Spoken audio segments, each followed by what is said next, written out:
Ukrainian drone crews successfully neutralized Russian military motorcycles. The video shot by a Ukrainian drone unit shows one of the Russian military's armored assault motorcycles with crude camouflage around its welded-on anti-drone protection. According to Forbes, it wasn't quite the two wheels equivalent of Russia's lumbering metal-framed turtle tanks, but it was close and almost certainly had all the same disadvantages as turtle tanks: poor mobility and visibility. Once a Ukrainian drone spotted a boxy, camouflage motorcycle riding Billy down a dirt road in broad daylight. The outcome was all but predetermined: an explosive drone with a first-person view of the Ukrainian Strike Force Apache FPV chased a motorcycle and blew it up. The rider or riders may not have seen the approaching drone. It's quite difficult to see through the bulky metal cages that Russian crews are welding onto new combat motorcycles in a desperate attempt to protect them from FPV drones, probably even more difficult when those cages are wrapped in camouflage. Writes the analyst, having lost huge amounts of armored vehicles in Ukraine, the RAN military was desperate for vehicles and began buying up expensive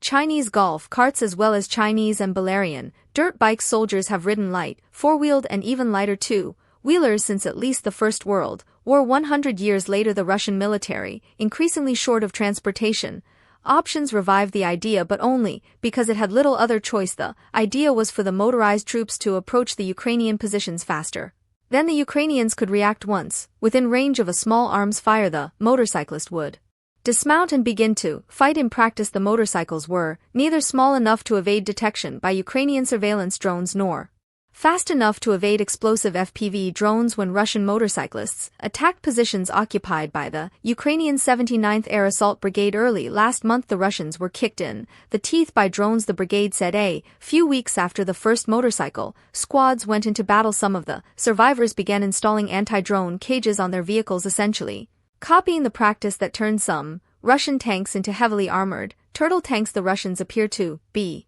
compounding their mistake by adding camouflage to the frame armor of some motorcycles, which reduces visibility for riders as well as their mobility. Worse, the camouflage is poorly designed, as it is on a Russian military motorcycle hit by an Apache FPV strike drone. In fact, actually emphasized the square shape of the motorcycle frame, making the motorcycle stand out in the landscape. Van blend into it, the article notes.